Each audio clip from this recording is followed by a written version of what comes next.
tal? Bienvenidos. Es un gusto estar nuevamente con ustedes el día de hoy en sábado.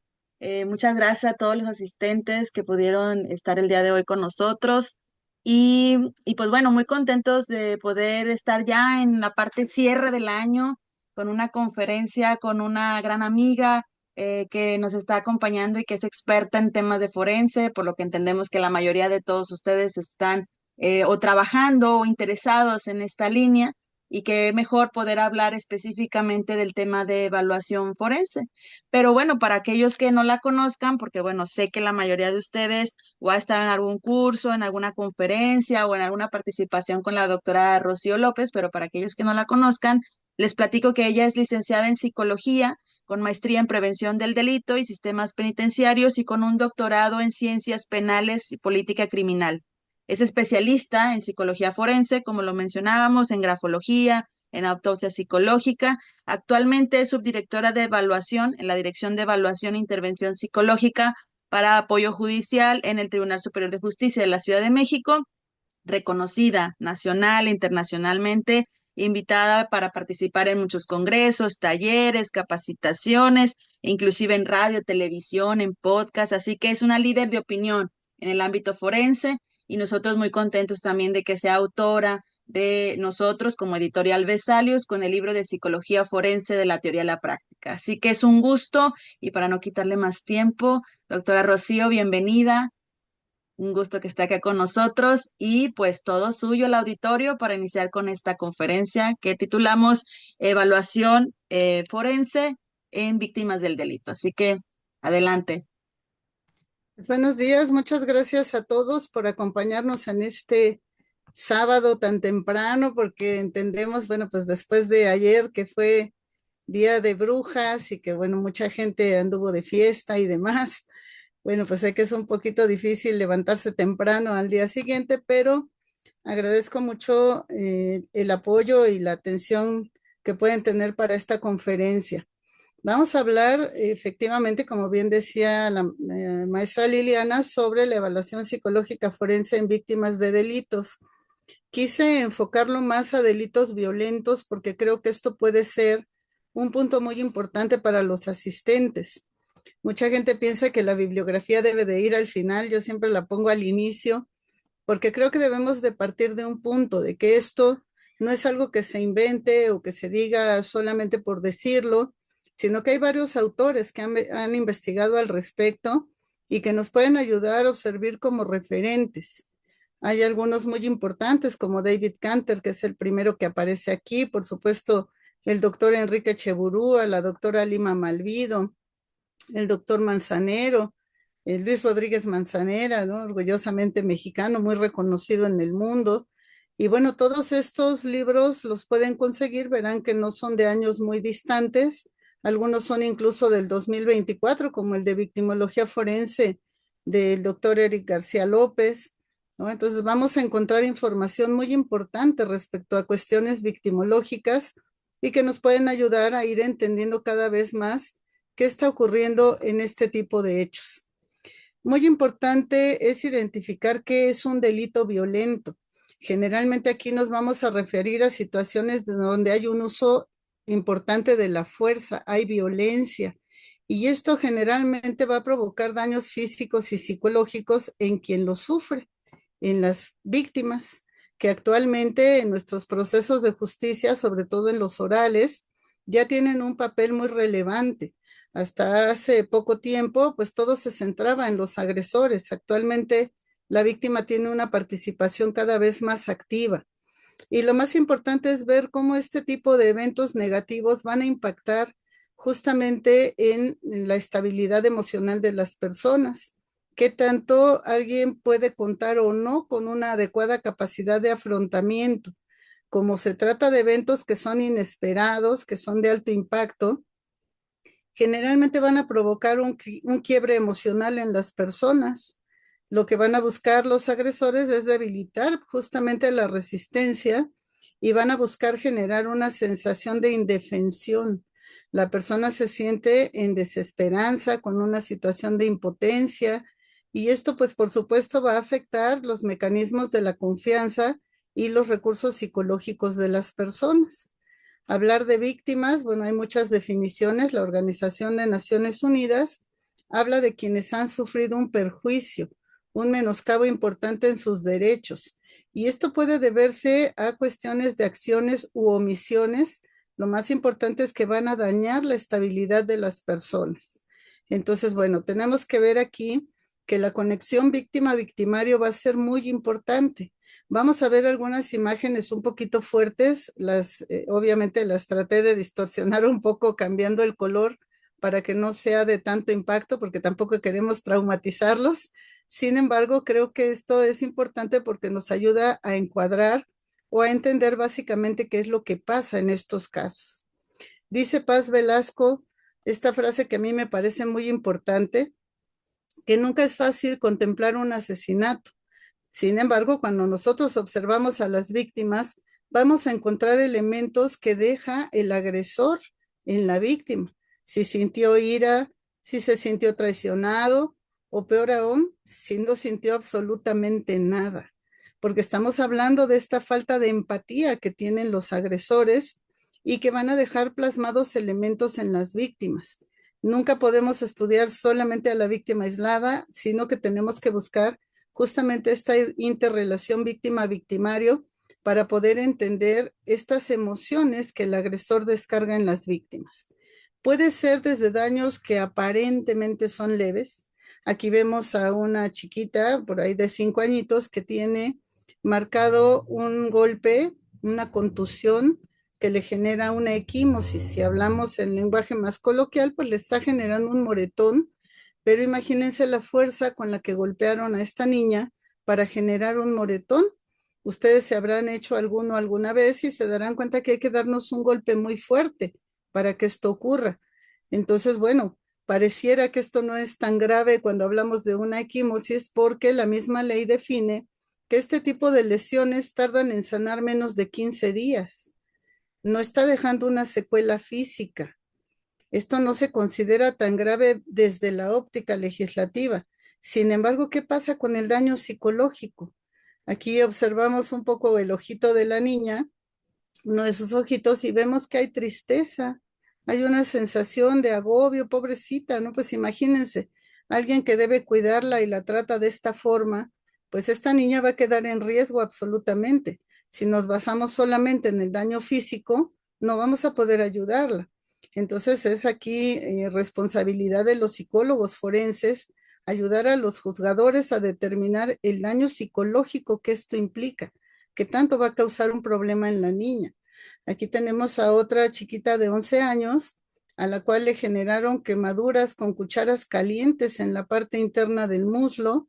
Y bueno, es una cuestión donde querían castigarla porque estaba explorando su sexualidad. ¿Cómo es posible que un familiar directo lleve a cabo estas acciones sobre una niña que todavía no entiende bien qué es lo que está pasando, ¿no? Apenas está empezando a conocer qué pasa con su propio desarrollo. Víctimas fallecidas, vamos a encontrar muchas. Este cuerpecito de un niñito de 4 años, que lo vemos en esa condición porque estuvo en sumersión en un lugar donde había agua corriente y pues evidentemente las condiciones en las que se encuentra el cuerpecito son muy lamentables. Tenemos que saber cómo investigar en estos casos. Un jovencito de 14 años que presenta cortes en las muñecas, además en el cuello hay un surco blando. Bueno, vamos a ver hasta dónde pueden llegar las consecuencias de este tipo de acciones en las víctimas. Víctimas de secuestro que las vamos a poder encontrar en diversas condiciones, desde vivas como fallecidas. Acuérdense que aquí los delitos violentos no necesariamente van a generar el fallecimiento de las personas. En víctimas de secuestro, las amputaciones, las mutilaciones son muy frecuentes de encontrar. Entonces también vamos a ver en víctimas que sobreviven a este tipo de agresiones, qué impacto va a tener esto a nivel psicológico y por supuesto en su funcionamiento a nivel social, laboral, familiar. Esto impacta en todos los niveles de las personas. Las que veíamos esas manitas que faltaban unos dedos, pues eran de una persona viva. Aquí vemos los pies de una persona fallecida, que hubo un descuartizamiento posterior a la muerte, afortunadamente. Pero bueno, tenemos que ir identificando hasta dónde son capaces de llegar los agresores. Conocer sus motivaciones de los agresores nos va a ayudar a entender qué es lo que pasa con ellos. Aquí vamos a encontrar una combinación entre emoción, autoestima y personalidad, que es muy importante para entender qué es lo que está pasando con el comportamiento de estos agresores, qué es lo que los motiva a llevar a cabo estas acciones, en donde vamos a ver que esto va a incluir el estado mental tanto del agresor como de estas interacciones con la víctima. Vamos a ver qué pasó en ese momento específico, por eso tenemos que ubicar un contexto situacional. Va a ser necesario también identificar si tanto la víctima como el agresor se encontraban bajo efecto de alguna sustancia tóxica y cómo va a impactar esto en el estado cognitivo de la persona. Es por ello que siempre vamos a tener que buscar esa conexión. Evaluar a una de las dos partes aisladamente, pues nos deja con un cuadro incompleto de información. Entonces, por eso quiero introducir un poco esta información desde la perspectiva del agresor, cómo dirige estas emociones hacia la víctima. De acuerdo con Canter, la víctima tiene un significado para el agresor y puede utilizarla de tres formas diferentes. Visualizarla como un objeto, donde no vamos a encontrar ningún elemento de empatía. Ahí vamos a ver que el agresor pues no siente nada por ella, simplemente encontró a esta persona, le pareció que podía ser una víctima importante y simplemente va a deshacerse de ese objeto. Por eso a veces se encuentran víctimas tiradas en la basura, por ejemplo, ¿no? Cadáveres que están en ese tipo de lugares donde para el sujeto pues eso es lo que simbolizan. Luego viene que pueden observarlas como un medio, es un elemento de desplazamiento. Aquí están atacando a alguien que puede ser importante para ellos y entonces vamos a encontrar elementos de humillación, de degradación, una violencia extrema que también es conocida como overkilling en la bibliografía, o también pueden verla como persona. Esto pasa generalmente en quienes invaden la propiedad de otras personas y de repente en sus fantasías de la agresión que quieren cometer la ven como si hubiera una interacción entre ellos. Incluso pueden decirle cosas como que las aman y que las quieren cuidar y cosas por el estilo, pero solamente lo hacen justamente para poder controlar a la víctima y lo que generan aquí a través de estas ideas es una idea o una imagen de una intimidad distorsionada, ¿no? Piensan como que hay un vínculo afectivo con la víctima.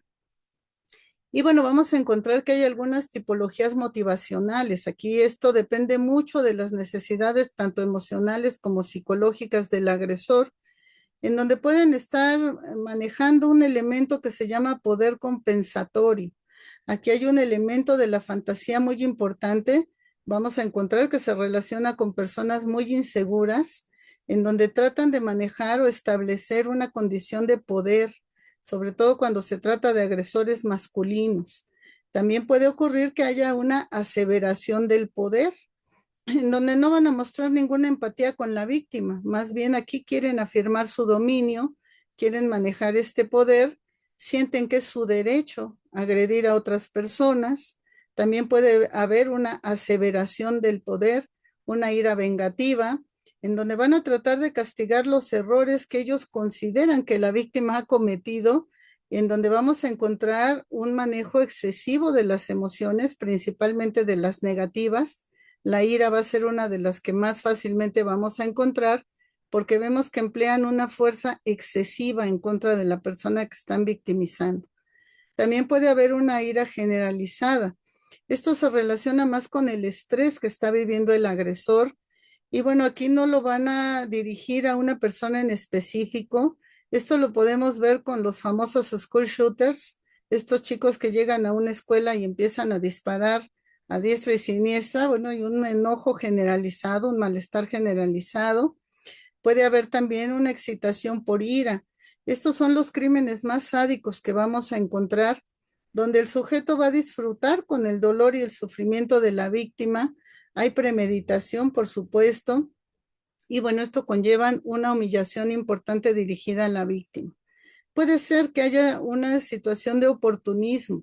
no lo había pensado hacer o no lo había planeado específicamente. Sin embargo, la situación puede prestarse a que se lleve a cabo una acción de esta naturaleza o puede ser por una condición de materialismo, como ocurre con los grupos de delincuencia organizada. Ellos lo que buscan es tener una ganancia material con sus acciones. Entonces vemos que esto puede ir desde agresores que tienen un objetivo de enfoque directo hacia la víctima, algunos que no importa quién sea la víctima y algunos que lo que buscan es obtener una ganancia. Sin embargo, el poder entender estas motivaciones nos ayuda a los investigadores forenses a entender esta relación víctima-victimario. Por ahí hay un libro del doctor Luis Rodríguez Manzanera que se llama ¿Cómo elige el delincuente a su víctima?, que se los recomiendo mucho porque ahí van a entender por qué hablamos de desde el enfoque del agresor, qué pasa o cómo maneja esta agresión hacia las víctimas. Si la víctima fallece, nos encontramos ante una situación de homicidio. Esto puede dividirse en homicidios instrumentales o expresivos. Vamos a ver que cuando hablamos de un homicidio con violencia instrumental, esto está motivado para obtener una ganancia que para el agresor pueda ser tangible. A veces no necesariamente una cuestión material, puede ser una ganancia a nivel emocional, una descarga de emociones. Y cuando hablamos de un homicidio con elementos de violencia expresiva, vamos a ver que aquí puede haber una cuestión impulsiva, espontánea, de agresión o rabia que está motivada justo a infligir dolor y castigo directo hacia la víctima. Entonces vemos que hay una condición diferente si se trata de instrumental o expresivo. Hay algunos factores relacionados con el agresor que nos van a ser de mucho interés porque involucran justamente a la psicología. ¿Qué pasa con estos desencadenantes emocionales? Vamos a ver que según Turby, que es un perfilador criminal estadounidense, dice que es muy importante analizar algunos elementos. El uso de herramientas particulares. No es lo mismo que alguien cometa una acción en contra de otra persona utilizando un arma blanca, por ejemplo. Eso nos permite identificar que el agresor se siente más poderoso que la víctima. Puede estar muy cerca y además va a disfrutar con la agresión directa. Si utilizan un arma de fuego, por ejemplo, hay un distanciamiento afectivo entre víctima y victimario. Si hay un estrangulamiento, por ejemplo, ahí hay una acción sádica, ¿no? Vamos a ver cómo el agresor está ejerciendo una fuerza directa sobre la víctima. Puede incluso apretar el cuello, dejar que reaccione, volver a apretar. Entonces están jugando un poco aquí con la vida y la muerte. Artículos que pueden estar sustrayendo, ya sea de la víctima o del lugar. Acuérdense que aquí hay algo que se llama una contramedida forense, donde los agresores van a intentar alterar la escena. Buscan dificultarnos a los investigadores forenses justo estas líneas para poder encontrar qué fue lo que ocurrió. También puede ser que traten de someter a la víctima. Esto tiene mucho que ver con el tipo de lesiones que vamos a encontrar en ellas, que pueden ser lesiones intimidatorias, motivacionales o de ensañamiento. Si hay lesiones solamente intimidatorias, bueno, pues solamente buscaron vulnerar la resistencia de la víctima. Esas generalmente van a ser contusiones, golpes. Pero podemos encontrar que adicionalmente a eso ya la hicieron perder la conciencia a través de un golpe y después generan mordeduras o cortes en el cuerpo, mutilaciones, dejando viva, por supuesto, a la víctima. Ahí veríamos mutilaciones que tienen que ver con las cuestiones emocionales del agresor. Y cuando hay lesiones de ensañamiento, estas tienen que ver con algo que ya era innecesario para llevar a cabo la acción. Sin embargo, el sujeto en este arranque de emociones negativas, pues busca dañar más seriamente a la víctima, incluso privándola de la vida. Y vamos a buscar estas heridas y patrones de lesiones. ¿En qué partes del cuerpo están ubicadas? ¿Cuántas son en número, en cantidad? Eso es muy importante porque recordarán que desde la psicología, cuando hablamos de pruebas proyectivas, de dibujar a una persona, por ejemplo, cada parte del cuerpo tiene un simbolismo en particular. Entonces vamos a ver en qué parte del cuerpo están ubicadas esas lesiones, cuántas son en número, con qué tipo de arma fueron producidas. Todo esto nos va hablando de elementos que nos ayudan a identificar cuándo hay un vínculo afectivo entre víctima y victimario, se conocían o no previamente a la agresión. Y bueno, vamos a ir viendo elementos. Aquí en la imagen que pueden ustedes observar del lado derecho de la diapositiva, pues tenemos a una víctima femenina que trae diversas lesiones con armas blancas en tórax. Se distinguen al menos tres tipos de armas blancas diferentes. ¿Qué nos indica eso? Que hay tres tipos de agresores al menos, porque todas las lesiones fueran producidas en el mismo momento. La víctima estaba viva cuando es agredida de esta forma y bueno, todas están en tórax. Recuerden que el tórax tiene que ver con la zona de los afectos desde lo que es el psicoanálisis, los aspectos psicosociales que nos hablan de que en el tórax está el corazón, ¿no? Este elemento que simbolizamos con el amor. Esta persona fue agredida por alguien cercano a ella, alguien que afectivamente tenía un vínculo con ella y que obviamente pues llamó a algunas otras personas que le iban a ayudar en el momento de la agresión. Es muy importante ver estos perfiles de víctimas que nos permiten identificar a través de tres elementos importantes qué es lo que puede haber ocurrido. Primero, el contexto, ¿no? ¿En qué lugar se llevó a cabo la acción? ¿Fue en su casa? ¿Fue en un lugar despoblado? ¿Fue en un vehículo? Necesitamos ir ubicando estos elementos, con quién estaba en ese momento. ¿Hay una conexión o no entre víctima y victimario? Y esto nos ayuda a manejar las líneas de investigación con mayor certeza. El riesgo victimológico también es muy importante. Tenemos víctimas de alto, medio o bajo riesgo. ¿De qué depende esto? De las actividades que realizamos en la cotidianidad. Si hay personas que se dedican, por ejemplo, al sexoservicio o que trabajan en bares en las noches, en lugares de ese tipo, son víctimas de alto riesgo porque la exposición a ser agredidas es alta. Están muy expuestas a personas que quieren cometer estas acciones. Cuando hablamos de un riesgo victimológico medio, bueno, puede tratarse de personas que ocasionalmente salen a bares o a lugares de centros nocturnos y demás. Cuando hablamos de un riesgo bajo, pues son personas que casi no salen de sus casas, que van de la casa al trabajo, del trabajo a la casa, en fin. Entonces vemos que sus movimientos a nivel territorial son muy cortos, breves, ocasionales, rutinarios. Ahí tendríamos un bajo riesgo. Sin embargo, va a ser muy importante analizar este tipo de riesgo también en relación al agresor, porque genera una condición inversamente proporcional. Si tenemos una víctima de alto riesgo, el riesgo para el agresor es más bajo porque no se van a dar cuenta que está cometiendo una acción con una persona, pues que está en una condición de vulnerabilidad, ¿no? Personas en situación de calle, por ejemplo, ¿no?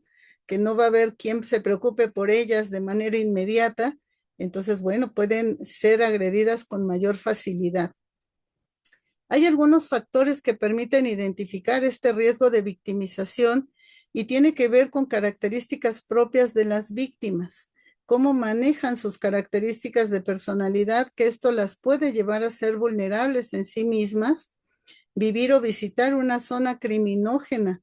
Por supuesto, esto va a generar una mayor probabilidad de ser agredidos, estilos de vida caóticos donde no hay un orden en la vida, ¿no? El sujeto nunca sabe qué quiere hacer o qué va a hacer y esto lo va a poner en una situación de riesgo y tenemos que tomar en cuenta que no siempre vamos a tener un conocimiento claro a nivel estadístico de estas cuestiones porque no toda la gente que sobrevive denuncia.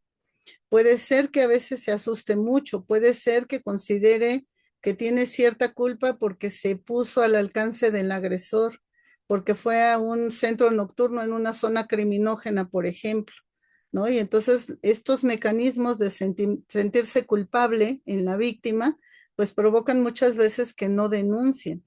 Las estadísticas, ahí datos que nos aporta el doctor Enrique Cheburúa y el doctor de Corral, dicen que la cifra negra, esas no denuncias, pueden ser 3 o 4 veces mayor que lo que sí se denuncia y que podemos saber porque aparecen en las estadísticas de instituciones como las fiscalías, por ejemplo, ¿no? Entonces vamos a ver aquí que esto es alarmante cuando ya nos vamos a pensar en las cifras reales. Pero bueno, vamos a ver que mayoría de estos elementos, sobre todo cuando hay denuncias, tiene que ver con estas afectaciones físicas. Lamentablemente no hay un estándar para poder hablar de las consecuencias psicológicas a nivel jurídico. Se dice, bueno, puede haber un daño psicológico y se dice de pronto hay que reparar el daño.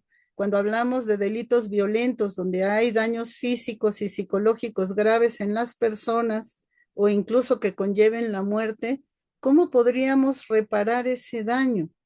¿No? Ahí va a ser muy difícil esta situación. Los juzgadores ahí tienen una condición bastante compleja para poder determinarlo, pero bueno, tenemos que ver que estos daños psíquicos pueden llegar incluso a generar un estrés postraumático en las víctimas. Entonces, bueno, tenemos que ir identificando qué tanto esto puede ayudar a determinarse a través de mecanismos científicos. Por eso debemos participar los psicólogos forenses. Se requiere de una pericia psicológica. Es aquí un desafío muy importante porque a veces las víctimas tratan de magnificar o de exagerar la circunstancia que vivieron como para poder demostrar que sí fueron victimizados. Esto realmente es innecesario. Cuando alguien ha sido víctima de un delito violento, donde ha sufrido humillaciones, vejaciones, situaciones muy complejas, los psicólogos podemos identificar estos daños. Para eso sirve la evaluación psicológica. Entonces, lamentablemente, a veces lo que quieren es como precisar tanto las cosas que incurren en una situación que deja en duda sus versiones. Por eso, durante una evaluación psicológica, nosotros vamos a buscar tres elementos muy importantes. Primero, tenemos que establecer el hecho. ¿De qué tipo de delito estamos hablando? ¿Qué es lo que ha generado, ya sea el maltrato cuando hablamos de víctimas vivas o de una violencia extrema cuando hablamos de víctimas fallecidas? Ustedes dirán, bueno, ¿y el psicólogo cómo participa con víctimas fallecidas? Los psicólogos somos expertos en conducta, pero a través de la autopsia psicológica, lo que vamos a ver reflejado en la víctima fallecida es justo la conducta del agresor. ¿Qué elementos de su conducta y de su psicopatología nos van a dejar visibles en la víctima? Después tendremos que valorar las consecuencias psicológicas de ese maltrato y esa violencia y tenemos que establecer una relación causal entre la violencia y las consecuencias psicológicas cuando hablamos de personas vivas. Vamos a ver también en personas fallecidas esta relación causal entre la violencia y lo que está motivando al agresor a cometer un homicidio. En personas vivas lo que más vamos a buscar es la evaluación del daño psíquico. Aquí vamos a ver cómo se están afectando las funciones mentales de las personas, estas capacidades que tienen de afrontamiento, y vamos a ver cómo esto va a impactar en el funcionamiento integral de la persona, cómo era antes, qué pasa durante la agresión y qué pasa posterior a esa victimización. Vamos a ver que esto se va a ver reflejado justamente porque tiene manifestaciones desadaptativas. Cuando hay una agresión violenta, vamos a encontrar ahí que estos elementos de inadaptación se van a instaurar, pero además van a perdurar. Eso es lo que nos permite establecer esta relación de causalidad. Tendremos que buscar cómo acreditar estos daños psíquicos. Y esto depende mucho de las cuestiones psicopatológicas. Tenemos que identificar qué características de trastornos de la personalidad el sujeto ya tenía previo a ser agredido, si se mantienen o se agudizan, o cuáles no tenía, pero aparecen posteriormente a la agresión sufrida. Por supuesto, tienen que ser nuevas en el historial de vida de la persona, tienen que estar impactando a nivel psíquico. Aquí, ¿qué es lo que vamos a encontrar más afectado? Pues van a ser los procesos cognitivos, la atención, la memoria, la concentración, que son tres muy importantes. No los únicos, pero sí los más importantes que nos van a reflejar cuando hay un daño psíquico. Tenemos que estar muy atentos a ellos. Tenemos que ver también el daño a nivel emocional, qué tanto esto se relaciona directamente con la agresión sufrida, si ya pasó tiempo desde que sufrieron la agresión hasta que son evaluados, bueno, qué tanto esto puede tener una cuestión crónica y que esté jurídicamente consolidado porque hay elementos que nos indican que así fue. ¿Cuándo podemos hablar de cronicidad? Cuando estos elementos de mal funcionamiento o de inadaptación de la víctima persisten en el tiempo. No importa cuánto tiempo haya transcurrido, sí vamos a encontrar elementos. Esto pasa mucho en las víctimas, por ejemplo, de tortura, ¿no? Quien dice que ha sido torturado, de repente lo dicen cuando ya llevan 12 o 15 años privados de la libertad. A lo mejor físicamente ya no vamos a encontrar ningún daño importante, porque ya si le lesionaron o provocaron alguna herida ya cicatrizó, en fin, ese tipo de circunstancias, pero psicológicamente sí podemos encontrar elementos porque se vuelve un daño crónico, que además al estar privados de la libertad tendría reagudizaciones, porque no les van a dar un tratamiento específico para atender esto. Entonces, bueno, de que podemos identificarlo, lo vamos a poder identificar porque van a afectar el daño, esa funcionalidad del sujeto. Vamos a ver aquí este deterioro que va a impactar en todos los ámbitos de la vida de la persona, que va a generar incluso problemas de salud física, que va a generar modificaciones a nivel interpersonal en las actividades y en el funcionamiento de la persona. Van a aparecer por aquí en las diapositivas algunos ejemplos de pruebas, ¿no? El CECAT que podemos aplicar con niños, niñas y adolescentes, el SENA que también podemos aplicar en niños, niñas y adolescentes, y que nos van a hablar justamente de estos daños como consecuencia de haber sufrido alguna agresión violenta. Todo esto lo vamos a buscar a través de signos y síntomas. Va a ser muy importante aquí tomar en cuenta el relato que hace la persona victimizada. Esto nos va a ayudar a encontrar esta relación causal.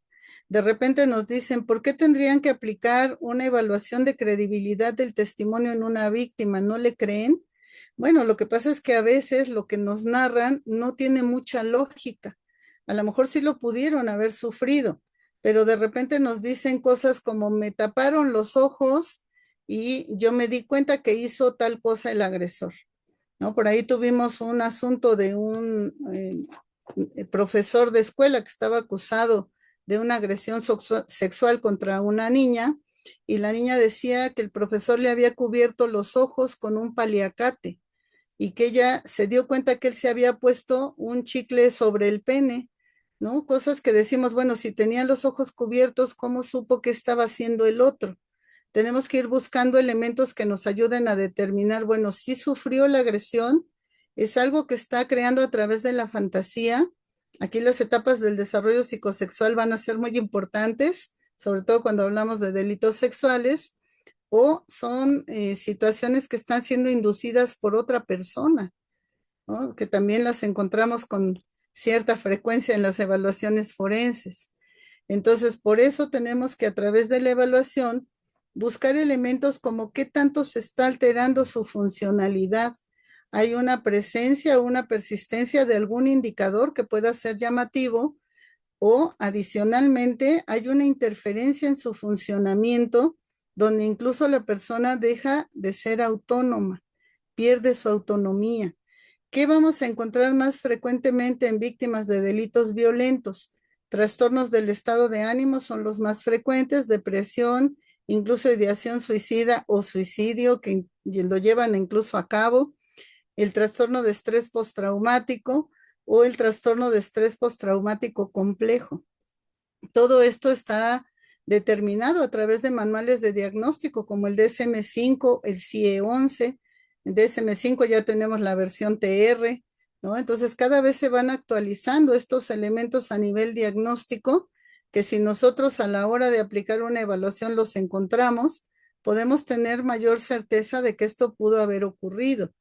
La temporalidad de los síntomas postraumáticos es muy importante, que puede ir desde el momento siguiente a haber sido agredido, en donde vamos a encontrar una reacción de estrés agudo en las primeras 48 horas y conforme va evolucionando el tiempo, si esto se mantiene a nivel crónico y pasa de las 12 semanas, ahí ya podremos hablar de un estrés postraumático porque esto va a transformar justamente la personalidad de quien ha sufrido una victimización.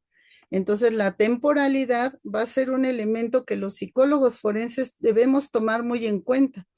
El momento de la evaluación en relación al tiempo en que fue agredida la persona nos va a ayudar a determinar qué tanto estos daños psíquicos están presentes o no y qué tanto alteran esta funcionalidad. ¿Por qué van a causar todos estos problemas? Bueno, pues porque son de aparición repentina e inesperada. Nadie pensaría ser agredido y menos de una forma violenta, principalmente si hubo aquí una amenaza para la integridad física o para la vida de la persona, porque esto obviamente pues sale del rango de lo que estamos esperando comúnmente. Leonor Ter dice que tenemos que ver que hay dos tipos de trastorno de estrés postraumático. Uno que está asociado a un evento único, que sería el trastorno de estrés postraumático como tal, o cuando hay un problema de larga duración o de repetida exposición a eventos traumáticos, donde hablaríamos de un estrés postraumático complejo. Lo que marca la diferencia entre uno y otro es la cronicidad del daño. Si tenemos una niña o niño, un adolescente que vive en una familia donde ha habido acciones incestuosas dirigidas en su contra, pues estas pueden haber iniciado cuando era una persona muy pequeñita y pueden ir evolucionando en el tiempo, pero persisten. Ahí tendríamos un estrés postraumático complejo. Una persona que es agredida sexualmente en la calle una única ocasión puede generarle un estrés postraumático, ¿no? Vamos a ver que aquí esta frecuencia de acciones negativas sobre la persona es lo que va a provocar esta diferencia entre estrés postraumático y el que se determina como complejo. La doctora Olga Galicia nos habla de una definición de lo que es la evaluación psicológica forense. A mí esta definición me gusta mucho porque habla de que debemos tomar en cuenta aspectos cualitativos y cuantitativos. Vamos a evaluar obviamente todos los elementos posibles de una persona, pero que nos vamos a centrar en sus peculiaridades y efectos y que van a ser importantes o relevantes justo para la toma de decisiones dentro del ámbito legal. ¿Sí? Aquí no es una evaluación como se hace en clínica, tenemos que buscar elementos forenses muy específicos porque los psicólogos forenses somos apoyo judicial. Entonces tenemos que contribuir a proporcionarle a los juzgadores elementos para que ellos puedan tomar una determinación. En estos procesos de evaluación pericial del daño psíquico, vean, debemos de tomar en cuenta varios elementos. Primero, analizar la potencialidad de ese hecho delictivo que se está denunciando. ¿Qué tanto va a producir desajustes en la persona? Tenemos que detectar esos ajustes psicológicos, porque aun cuando hemos vivido un elemento grave para nuestra seguridad, bueno, hay personas que tienen una buena capacidad de afrontamiento. Decimos los psicólogos son resilientes, que tanto hacen uso de esta resiliencia. Tendremos que tomar en cuenta también esta coherencia de los síntomas que está presentando posterior al evento vivido, que nos van a ayudar a determinar ese impacto psíquico. Y obviamente, pues tomar en cuenta esta afectación en el funcionamiento de la persona. Para eso nos sirve tomar en cuenta los criterios que aparecen en los manuales de diagnóstico, ¿no? Que no queremos nunca etiquetar o psicopatologizar este tipo de conductas. Nosotros en un dictamen pericial pues nunca van a ver que un psicólogo forense ponga una etiqueta diagnóstica. Describimos el perfil de personalidad, sin embargo, sí estamos obligados a saber desde la psicopatología qué tipo de problemáticas se está generando en la persona. También vamos a encontrar ahí una magnitud del impacto psíquico que puede estar modulada por distintos factores. ¿Qué quiere decir esto? Que una persona no siempre va a mostrar los mismos signos y síntomas posterior a una victimización. Vamos a ver qué tanto se relacionan con el delito sufrido, qué tanto tienen esta capacidad de protección o de resiliencia, o qué tanto pueden tener o intervenir algunos factores de vulnerabilidad que ya la persona tenía desde antes de que esto ocurriera. Por eso vamos a hablar de una evolución del daño psíquico. Soria y Muñoz dicen que lo primero que va a ocurrirle a una víctima es estar en una situación de shock o de desorganización que ocurre de manera inmediata al evento que están sufriendo. Después viene una fase de reorganización, en donde hay una negación, ¿no? Nunca queremos pensar que estamos viviendo una situación de esa naturaleza.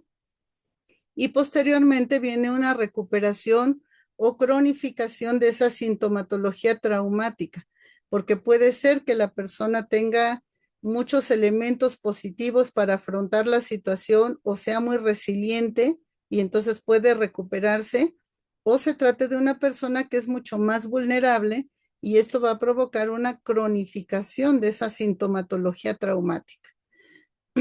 Para cuando tenemos que evaluar el daño psíquico, vamos a poder utilizar una gran diversidad de pruebas psicológicas. Ahorita vamos a hablar de algunas de ellas, porque necesitamos manejar un amplio espectro. ¿Qué significa eso? Que debemos buscar toda la globalidad de elementos que nos ayuden a determinar esos elementos victimizantes y que están impactando en la estructura básica de la personalidad. Siempre se dice que en el medio forense pues tienen prioridad las pruebas psicométricas porque el que tengan una cuantificación, un numerito ahí en los datos, pareciera generar mayor certeza. Sin embargo, el utilizar alguna técnica proyectiva es importante. Aquí se los marco incluso con color rojo, porque a pesar de que se habla mucho de desechar las pruebas proyectivas en el medio forense, como bien dice la doctora Vázquez Mezquita, que es una de las psicólogas forenses más reconocidas en el mundo, ella es española, dice que este tipo de técnicas son más difíciles de manipular y es cierto. Tenemos muchos indicadores ahí que debemos saber, conocer, tenemos que tener un buen entrenamiento en lo que implica la grafología y la grafopsicología y obviamente no utilizarlas como un elemento exclusivo. Esto sí es muy importante. Nuestra batería de pruebas no solamente puede estar concentrando pruebas proyectivas, tenemos que hacer una combinación. A mí me gusta más basarme en las pruebas psicométricas, pero siempre meto alguna técnica proyectiva porque eso nos ayuda a compensar.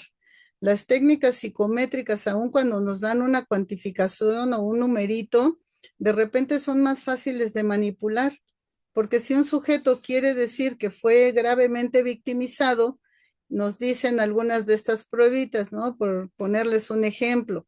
Dice ahí, no puedo, tengo problemas para dormir después del evento vivido y viene como escala tipo Likert de puntuación 0 hasta 5. Y el sujeto dice, no, yo quiero demostrar que sí fui victimizado, pues le va a poner 5. Tengo alteraciones ante reacciones de estímulos del entorno y le van a poner 5. Tengo problemas para alimentarme como lo hacía anteriormente y le van a poner 5. Me sobresalto ante los ruidos inesperados, también le va a poner 5. Ahí está perdiendo objetividad la persona. Este tipo de pruebas traen de cualquier manera una subescala que nos ayuda a detectar simulación. Sin embargo, la persona va a tender a la magnificación del problema. En una prueba proyectiva no. Ahí van a reflejar justamente la parte inconsciente, lo que el sujeto no quiere que se conozca o que se identifique rápidamente, va a estar plasmado a través de las técnicas proyectivas. Entonces, utilizar alguna como un complemento nunca va a causar un daño, al contrario, nos puede ayudar justamente a compensar estos elementos, pero siempre debemos buscar aplicar una batería de pruebas psicológicas que sea lo más completa, lo más integral posible, y eso nos va a ayudar a determinar qué es lo que realmente está sufriendo la persona. Entonces verán cómo está aquí en pantalla, bueno, pues son varios elementos. Una batería de pruebas tiene que incluir diversas. Es totalmente incorrecto y poco ético usar solamente la entrevista, usar una sola técnica. No debemos buscar la integralidad y eso va a dar mayor certeza.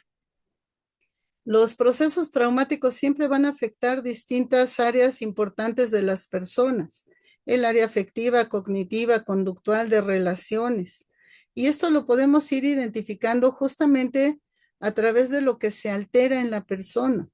Trastornos emocionales, cognitivos, conductas autodestructivas que pueden estar presentando, problemas con el apego y la vinculación, ¿no? Verán que se ve un panorama muy completo de la afectación que pueden tener estos eventos traumáticos y no debemos dejar fuera o de dejar de tomar en cuenta este riesgo de simulación, ¿no? Aquí va a ser muy importante que los síntomas aparezcan después de haber sufrido ese evento traumático y que van a tomarse en consideración tres elementos importantes de acuerdo a los manuales de diagnóstico. La reexperimentación. ¿Qué implica eso? Que cuando el sujeto tiene que relatar lo que ocurrió, va a tener que conectar lo que está pensando, lo que está verbalizando y lo que está sintiendo a nivel emocional. Si no hay una conexión en esos elementos, tenemos que ver una de dos circunstancias: o no es real o hay un bloqueo a nivel emocional que está impidiendo esa conexión de elementos. La evitación y el embotamiento es algo que vamos a encontrar muy frecuentemente. La persona no logra coordinar esos aspectos a nivel cognitivo para darnos una narración lógica. A veces ni siquiera quieren hablar del asunto. Y la hiperactivación tiene que ver justo con estos estímulos del ambiente que van a provocar reacciones en la persona. A lo mejor escuchar un portazo, ¿no? Algún olor, alguna sensación que va a provocar esta hiperactivación. Pero bueno, pues no debemos dejar de lado esta simulación que puede verse desde varios puntos de vista, pero hay tipos de simulación. La simulación como tal es cuando la persona nos inventa un padecimiento que no existe. La sobresimulación puede ser que la persona sí tenga un problema a nivel emocional, pero lo está magnificando. Y la metasimulación, bueno, puede relacionarse con personas que ya estuvieron en un tratamiento psicológico, ya superaron el problema, ya fue atendido y sin embargo lo manejan como si todavía persistiera. Hay algunos libros interesantes al respecto. TEA Ediciones, por ejemplo, tiene uno que se llama Estrategias de Detección de la Simulación, que está muy interesante y nos puede ser de mucha utilidad cuando vemos estos elementos. Autores como Resnick, West y Pine hicieron este cuadrito de indicadores clínicos del trastorno de estrés postraumático que también nos puede ayudar a identificar cuando están simulando esta sintomatología, ¿no? Entonces, vean, nos pone por un lado lo que pasa en una persona que realmente está viviendo o experimentando estos procesos de estrés postraumático y cuando la están inventando. Alguien que inventa va a magnificar sus problemas, va a estar siempre echándole la culpa a los demás, actúa con sentimientos contrarios a lo que estamos esperando, llora en momentos inadecuados, por ejemplo, ¿no? Que no se relacionan con una vivencia real de sufrimiento. Vemos que nos platican estas historias como si disfrutaran la situación, como si fuera toda una aventura. Tienden a generalizar, no vemos reacciones ante estímulos del ambiente y obviamente lo que busca es como echarle el problema a la autoridad, ¿no? Es que las autoridades tienen la culpa, esto ocurre porque no vigilan bien, tienden a caer en estas generalizaciones, a diferencia de quien sí lo ha sufrido. Vean, alguien que sí lo ha sufrido minimiza el problema que está viviendo, tiende a autoinculparse. Este es un elemento de los más importantes cuando hablamos con alguien que sí tiene un daño psíquico. Además, niega haber sufrido un impacto emocional significativo, pero no quiere hablar del hecho. Y obviamente evita los estímulos del ambiente. Me ha ocurrido ver con algunos evaluados, víctimas de delitos violentos, que con solo mencionar el nombre de su agresor o algo que los recuerde, se han vomitado, se ponen pálidos, ¿no? Nos vamos a dar cuenta de este tipo de reacciones y están enojados hasta consigo mismos, piensan que pudieron haber hecho algo para evitar la agresión.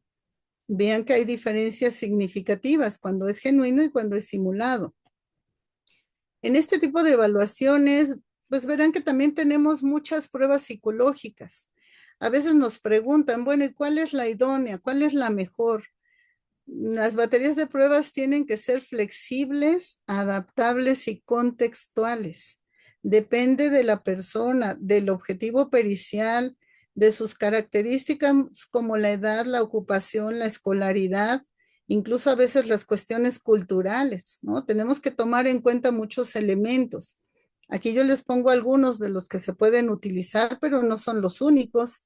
Podemos identificar que hay muchos otros, pero bueno, de manera general, estos creo que pueden ayudarles bastante ante una evaluación de esta naturaleza. Y bueno, todos ellos se pueden conseguir a través de TEA Ediciones.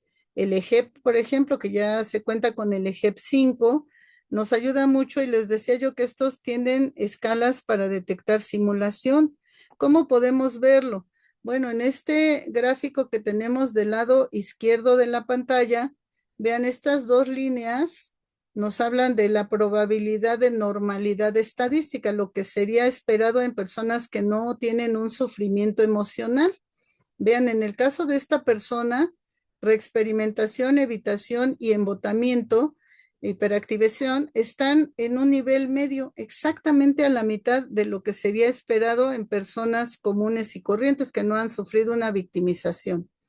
Los síntomas clínicos subjetivos son los que nos hablarían justo de esta invención o este manejo fantasioso respecto al hecho. Vean, también están en promedio y su nivel de funcionamiento es muy bueno en esta persona. Esta persona no tiene una cuestión traumática, no hay sintomatología que nos lo indique. A diferencia en el que vemos aquí del lado derecho, abajo, vemos que la reexperimentación está muy baja, la evitación está elevada, la hiperactivación está muy alta. Y bueno, estos elementos nos ayudan a ir investigando algunos otros. Aquí los síntomas clínicos subjetivos verán que son los que están más elevados, pero vean el nivel de funcionamiento que se encuentra dentro del promedio. ¿Qué tenemos que observar aquí con mucho detalle? Que tenemos que analizar la globalidad, que tenemos que haber hecho una buena entrevista. ¿Por qué en este caso la única escala de estas tres que mencionan los manuales de diagnóstico que está elevada es la hiperactivación? Porque es una persona que consume cocaína. Y entonces, acuérdense que los consumidores de este tipo de drogas tienen esa hiperactivación, están incluso con algunas ideaciones paranoides, por eso es la única que está elevada. ¿Qué nos indica que está exagerando los síntomas? El nivel en que se encuentran los síntomas clínicos subjetivos. Pero vean que su nivel de funcionamiento es el esperado en personas comunes. Entonces aquí no tenemos tampoco un elemento de victimización. Una de las técnicas más novedosas que tenemos ahorita, más actuales para evaluar este tipo de acontecimientos traumáticos, es el cuestionario de impacto del trauma. Está sensacional. Pueden conseguirlo igual a través de TEA Ediciones. Este es para evaluar situaciones de trauma en personas adultas. Y bueno, está basado con criterios tanto de DSM-5 como de CIE-11. Entonces tiene esa doble condición que nos va a garantizar un buen resultado. También tiene una escala que ayuda a identificar si hay datos de simulación o no en la persona y es una pruebita muy completa. Recuerden que no debemos utilizar ninguna en forma aislada. Siempre vamos a tener que buscar una batería de pruebas. Porque tendríamos que buscar esa transformación persistente de la personalidad, en donde vamos a ver estas reacciones de desconfianza, donde la persona pues experimenta sentimientos de vacío y de desesperanza, donde incluso puede haber una sensación de amenaza constante. Entonces vamos a buscar tres síntomas diferenciales muy importantes. La desregulación, que implica cómo está la inestabilidad que generó esta vivencia en la persona. El autoconcepto negativo, porque va a impactar en la seguridad de sí mismo y en esa percepción de sí mismo. Y obviamente pues va a afectar en la forma en que establece relaciones interpersonales, tanto con las personas cercanas a su entorno, como con las personas con las que convive menos cotidianamente, pero que están dentro de su contexto de vida. Quise incluir un poquito de lo que pasa con las víctimas de violencia doméstica y de trata de personas, porque creo que es un elemento de bastante frecuencia en el ámbito forense con el que tenemos que tratar. Y bueno, vamos a ver que en estos casos, en ambos, hay un elemento que va a jugar en contra de las víctimas, que es justamente la vinculación afectiva con el agresor. Y esto va a provocar que la persona Pues primero se sienta como enamorada, enganchada afectivamente con una persona que le ofrece, entre comillas, su afecto, pero que de repente conforme va pasando el tiempo empieza a tener reacciones de intimidación, de amenaza, de manipulación emocional, porque con esto pues va a tener como fin lograr ese dominio sobre la víctima. Va a poder someterla a todo lo que considere que quiere que haga y lleva a una pérdida progresiva del control sobre la vida y la seguridad de la persona que es victimizada. Vean, a pesar de que estamos hablando de dos condiciones que parecieran no relacionarse una con otra, hay un vínculo muy cercano justamente por la forma en la que se va manejando esta vulneración de la víctima. Obviamente la víctima va a empezar a experimentar sentimientos de indefensión. Curiosamente, quienes se dedican a captar a este tipo de víctimas, tanto a nivel de trata de personas como lo que ocurre en la violencia doméstica, buscan personas que son un tanto vulnerables, que se dan cuenta que tienen una baja capacidad de afrontamiento.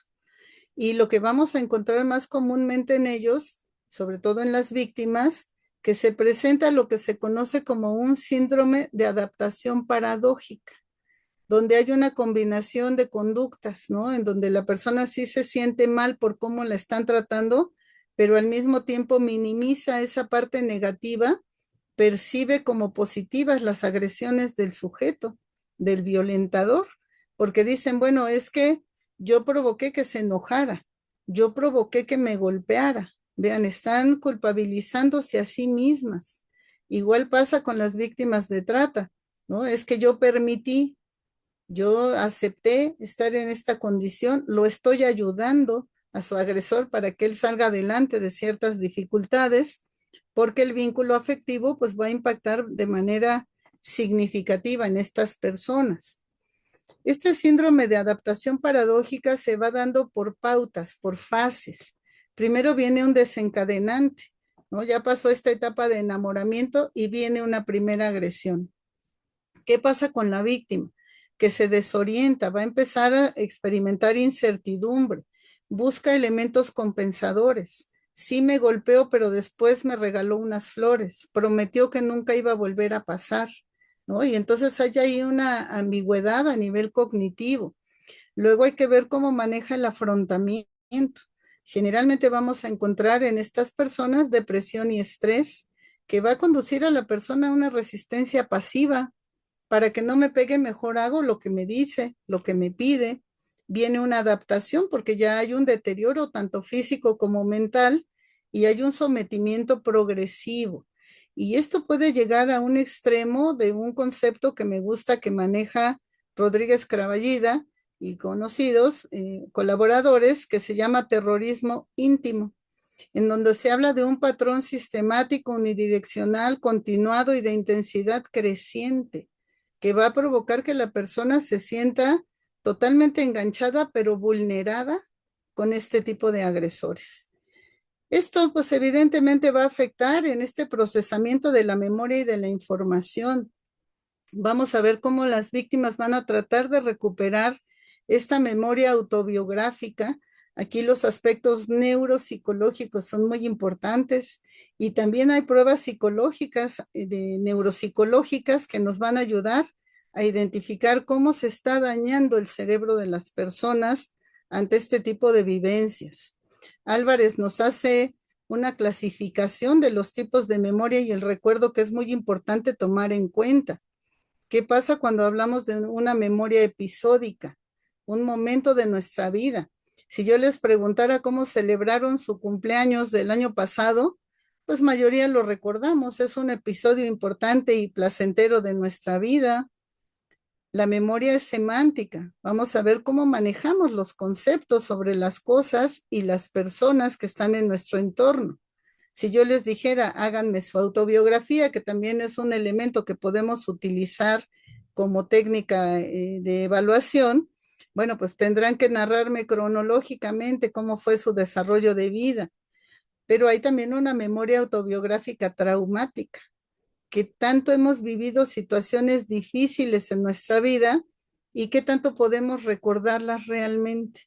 Esto tiene que ver evidentemente con estas cuestiones de situaciones de trauma muy impactante, porque a veces lo que puede ocurrir es que la persona se disocie y entonces hablamos de memorias disociadas. Una persona que está bajo una circunstancia donde su vida está en peligro, a veces la forma de afrontarlo es escaparse mentalmente de la situación. Y entonces ahí vamos a encontrar una dificultad importante para que la persona nos narre lo que realmente vivió en ese momento, porque esto provoca una amnesia, una discontinuidad en la memoria, justo por el impacto del trauma. Entonces tenemos que conocer muy bien cómo se manejan estos procesos de memoria para entender qué es lo que está pasando con la persona. Álvarez nos dice, bueno, tenemos que tomar en cuenta no solamente el impacto, sino también la edad y la etapa de desarrollo en la que se encuentra la persona victimizada. Niños muy chiquitos, menores de 3 años, no pueden tener memoria porque solamente recuerdan sensaciones y emociones. Por eso se vuelven conductas un tanto repetitivas cuando están chiquitos, ¿no? Vemos que aprenden a caminar por ese proceso de repetición de conducta, no tanto porque lo recuerden. A los 3 años, bueno, empiezan a conocer conceptos, cosas, objetos, y eso les empieza a dar una pauta para asociar. Ya a partir de los 4 o 5 años, que además pueden conectar el pensamiento con el lenguaje, ya pueden explicar algo que han vivido. Si ustedes llevan al cine a un niño de 4 o 5 años y le preguntan sobre la película que vio, verán que a pesar de que sí recuerda elementos de lo visto, empieza por el final, luego se va a la mitad, regresa al final, va al principio. Hay estos saltos porque no le puede dar todavía una coherencia a su recuerdo. Entonces debemos tomar muy en cuenta la edad y la etapa del desarrollo. Antes de los 3 años, esa capacidad de grabar algo en la memoria es muy limitada y es muy fácil en estas etapas manipularlos. Aquí va a ser muy importante tomar en cuenta si lo que estamos encontrando en la narración es una construcción de un evento o es un recuerdo. ¿Sí? Hay una diferencia. ¿Cómo construimos un recuerdo? De repente habrá personas que digan, es que yo sí me acuerdo de cosas que hacía cuando tenía 2 años. Es imposible que lo recuerden como tal, pero sí pueden haber construido esa memoria porque ven fotografías, porque sus papás o familiares cercanos les dicen, ay, cuando te tomamos esta foto estaba pasando tal o cual cosa. Y entonces nosotros decimos, ay, sí es cierto, ¿no? Pero realmente no lo recordamos, estamos construyendo. Puede a lo mejor haber un flashazo de ese recuerdo, pero tanto como recordarlo y poder construir una narrativa correcta de ese evento, es imposible que sea a través de la propia memoria. Sí, estamos reconstruyendo ahí ese evento. Y bueno, hay que ver también qué pasa con los niños muy pequeños, ¿no? De repente nos llegan niños muy pequeños que nos cuentan cosas que realmente es imposible que ellos pudieran recordar. Por ahí alguna vez me tocó un niño de 4 añitos que me decía que su papá era malísimo porque cuando él estaba en la panza de su mamá, su papá les gritaba y les pegaba y él se acordaba de eso, ¿no? Vean, hay que ver aquí cómo manejan la información. Hay dificultad en estas etapas del desarrollo para atribuir intenciones y responsabilidades en otros. A veces se puede malinterpretar una conducta de higiene. Si usted le preguntan a un niñito, oye, ¿y tu mamá o tu papá te tocó en tus partes íntimas? Y el niño va a decir, sí, y cuando le preguntamos, ¿cómo fue eso? Ah, es que fui a hacer popó y me ayudó a limpiarme. Bueno, ahí no hay una intención de causar un daño, pero si alguien le dice que no lo deben de tocar, bueno, pues entonces el niño todavía no tiene la capacidad de entender claramente esa situación y dice, sí me tocó, pero no ubica que era porque era una cuestión de higiene. Si alguien le está insistiendo mucho a un niño con este tipo de circunstancias, lo que va a provocar es que cree una falsa memoria. Y esto es muy importante, porque imagínense el impacto del daño psicológico que esto le va a generar a una niña o niño que desde pequeñito le han estado insistiendo en que ha vivido una situación grave, negativa en su contra y que no es real, en donde se genera una imagen negativa de un familiar cercano afectivamente importante para él o ella y que está provocando una reacción negativa, ¿no? Entonces vamos a ver cómo va a impactar esto. Por eso debemos ver en estas declaraciones, y por eso aplicamos los análisis de credibilidad del testimonio, qué tanto esto es un acto inconsciente que pueda ser provocado por la fantasía o la imaginación. Tendremos que ver cuándo se trata de una mentira consciente, donde la está inventando el propio evaluado, y en qué ocasiones esto puede ser producido por una inducción de una tercera persona, ¿no? Pueden haberle dicho que se aprendiera un discurso y entonces lo va a estar repitiendo y luego en un proceso judicial una niña o niño es entrevistado, no sé, en promedio 30 veces en lo que dura un proceso judicial. Entonces, imagínense, tanta repetición está provocando que el niño o niña considere que esto sí le ocurrió, porque lo ha estado repitiendo tantas veces que lo asume como real.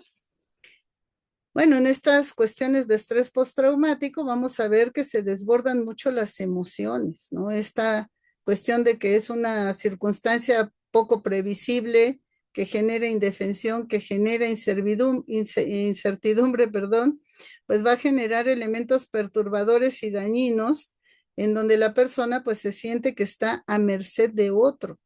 Esto es muy grave, ¿no? No saber qué va a hacer el otro en nuestra contra, ¿no? ¿Qué tanto nos puede causar un daño o incluso privarnos de la vida? Imagínense todas las emociones que está generando.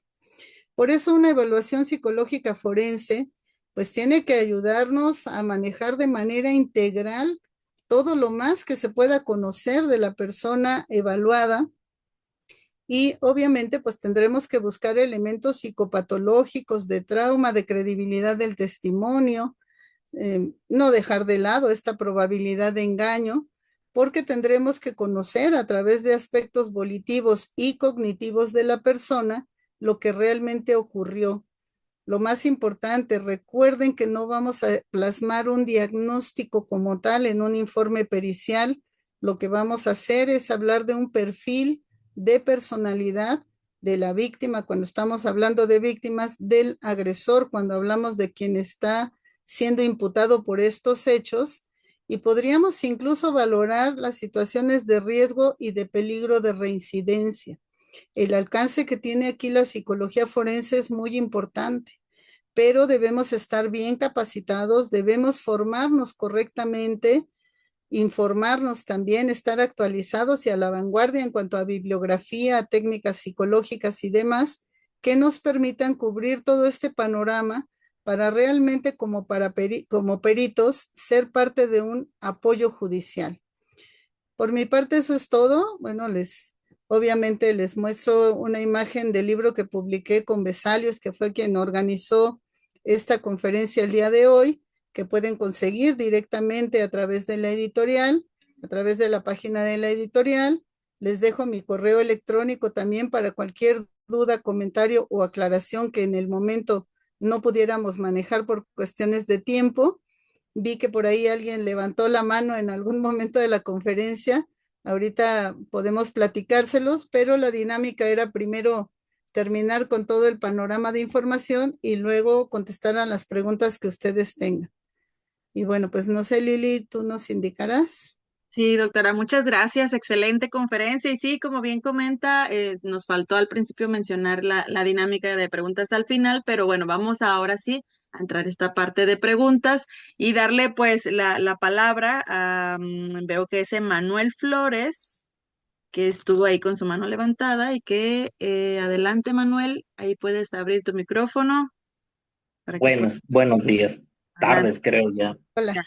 Buenas tardes, doctora, muchas gracias, muy buena ponencia. Fíjese que yo tengo varias dudas como perito psicólogo forense, de hecho,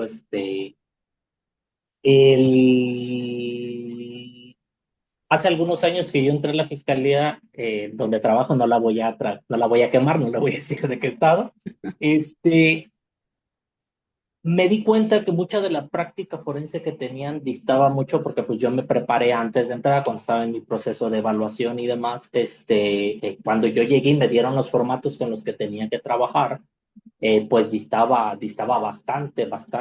No fue hasta una ocasión en donde me iba a tocar un juicio en donde una psicóloga hicieron un metadictamen, sabiendo yo que yo estaba mal en lo que estaba haciendo, eh, hizo un metadictamen y pues con todas las observaciones que yo sabía de antemano que estaban mal. Entonces, con base en esa experiencia, hace algún tiempo decidí modificar y establecer los criterios exactos y precisos que se necesitan para la evaluación psicológica, que algo que creo que es en varias fiscalías que no se hacen, no nada más en las mías, porque he tenido la oportunidad de compartir con compañeros de otros estados y me dicen es que eso no lo hacemos, ¿no? Por ejemplo, el análisis de contenido basado en criterio, que eso no lo hacen, no hacen el checklist, no hacen la validez de análisis ¿cómo se llama?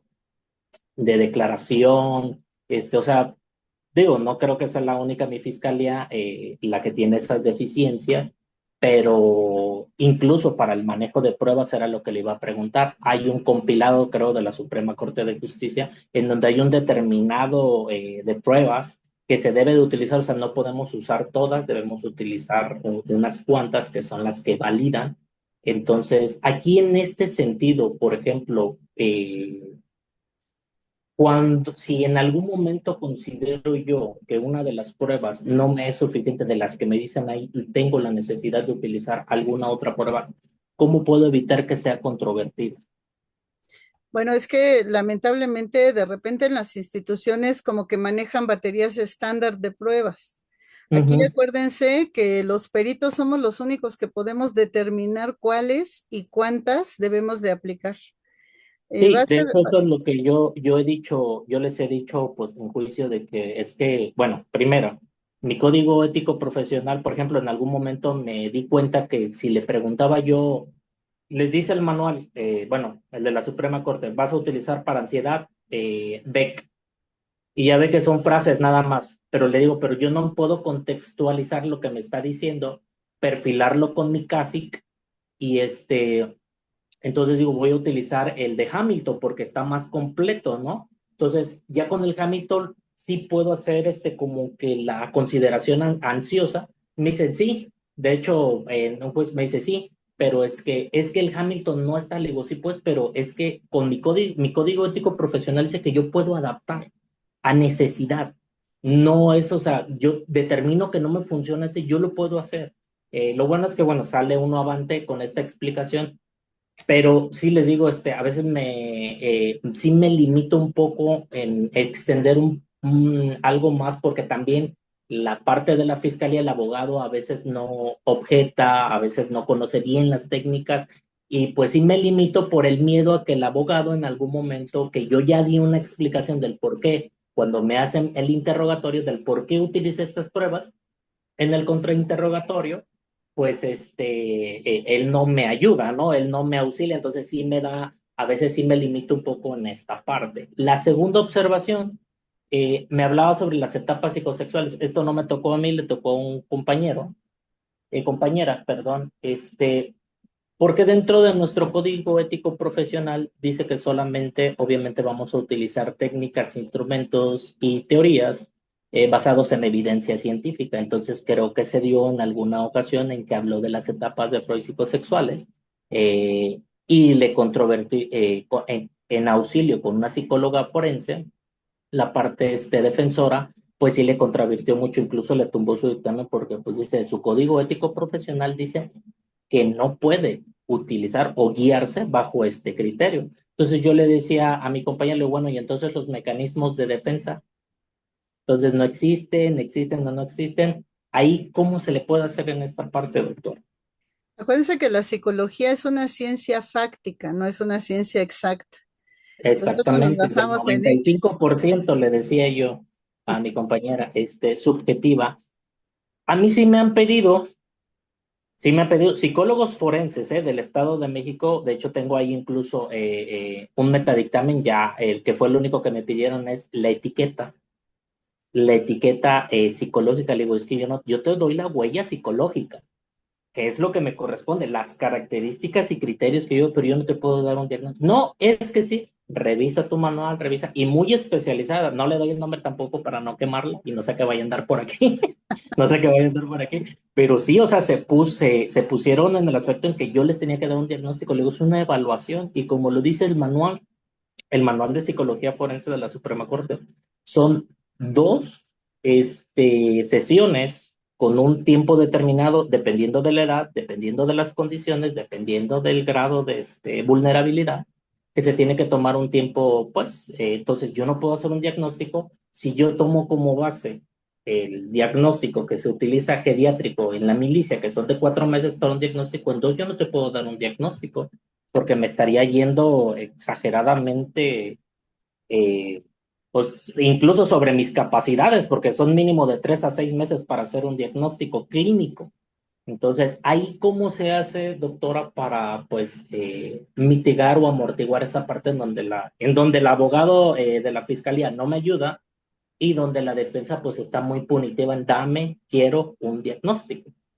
Así es, bases en las guías de buenas prácticas, hay varias que manejan, sobre todo el Colegio Oficial de Psicólogos de España, maneja Ujú. mucho estas guías de buenas prácticas y eso nos puede ayudar bastante a fundamentar. Por ahí hay algunos instrumentos justo de la Suprema Corte de Justicia de la Nación, donde Carmen Vázquez habla de la elaboración de informes de todas las áreas forenses que existen y bueno, vale la pena que ustedes los revisen. ¿Qué es lo más importante? Que desde el punto de vista de la psicología, nosotros debemos de conocer nuestro trabajo, debemos identificar la forma correcta de hacerlo y bueno, no estamos haciendo una evaluación de control de confianza, estamos haciendo una evaluación por una cuestión de victimización o de identificar si alguien tiene la capacidad de llevar a cabo acciones violentas, pues tenemos que buscar un número adecuado de pruebas psicológicas. ¿Cuáles nos van a servir más? ¿Qué nos va a ayudar a determinar esto? El objetivo pericial, que ese generalmente lo dan los juzgadores, y las características de la persona, edad, ocupación y escolaridad. En un menor de edad, pues va a ser importante no saturarlo de pruebas. ¿Cuáles nos son más útiles? Estamos hablando de un adolescente. Pues un adolescente pues es muy renuente a realizar actividades, entonces igual hay que buscar pruebitas que sean de corta aplicación, que sean rápidas, dedicarle un poco más de tiempo a veces a la entrevista nos ayuda mucho. Utilizar técnicas de entrevista cognitiva, pues es ideal. En estos casos, ver cómo está el funcionamiento cognitivo de la persona. Y bueno, yo siempre digo que las instituciones no deben de manejar baterías únicas de pruebas. Las baterías de pruebas tienen que ser flexibles, adaptables y contextuales. Lo mencionaba yo ahorita en el proceso de la conferencia, justo porque debe haber flexibilidad. No todas las víctimas van a presentar las mismas características sintomatológicas. Entonces vamos a ver desde la entrevista qué estamos identificando en la persona y eso nos ayuda incluso a determinar, pues me conviene esta prueba o me conviene esta otra. ¿Cuántas debo aplicar? Si estoy viendo a la persona muy vulnerable emocionalmente, pues pocas, las que sean de corta aplicación, que no tengan muchos reactivos. Veo que la persona me da para un poco más, bueno, pues me voy a pruebas un poquito más extensas. Dudo de lo que me está diciendo porque no tiene lógica. Una credibilidad del testimonio va a ser bastante importante. Sin embargo, recuerden ustedes que las fiscalías son las instituciones que tienen el primer contacto con la persona que hace una denuncia. Entonces, también en ese primer contacto deben de ser muy cuidadosos con el manejo, ¿no? Porque son unidades de atención a víctimas. Entonces, hay que irnos despacito, pero sí en su momento tienen que saber manejar las circunstancias. A veces la víctima llega a hacer la denuncia a las 12 de la noche y luego la tienen ahí toda la noche y hasta las 12 del día siguiente se puede ir a su casa. Imagínense, en esa condición no podemos evaluarlo, ¿no? Ahí se tiene que hacer primero una impresión diagnóstica, por eso a lo mejor hablabas tú de estos diagnósticos, porque primero hacen una impresión diagnóstica en ese primer contacto, pero tienen que agendarle una cita para hacerle una evaluación formal, que ahí sí ya tendría que ser una evaluación forense, no cualquier tipo de evaluación. y luego, bueno, pues ya pues seguirá el proceso y tendrá otras instancias en donde van a ser evaluadas, pero hay que seguir todo un proceso. Bien, Lili, no sé si hay alguna otra duda. Estoy viendo en el chat, doctora, que, bueno, hay muchos agradecimientos, felicitaciones justo por la conferencia. No sé si hay alguien más que quiera preguntar. No, disculpe, Manuel, nada más, porque ya estamos un poquito de cierre de la conferencia, pero sí, bueno, tienen los correos directamente de la doctora como para hacer estas ya trabajo directamente o con las dudas ya muy específicas, pero no veo alguna otra pregunta en el chat. ¿Alguien más que quiera preguntar en el chat? Sí, bueno, preguntan que si se va a proporcionar algún tipo de material. Sí, de hecho, esta conferencia queda grabada, la vamos a subir también por YouTube para que la puedan repetir, revisar posteriormente. Más felicitaciones, doctora, por parte de la doctora Nayeli, por parte de Cristóbal, Urrutia. Sí, Muchas Cristóbal Urrutia, muchos saludos. gracias.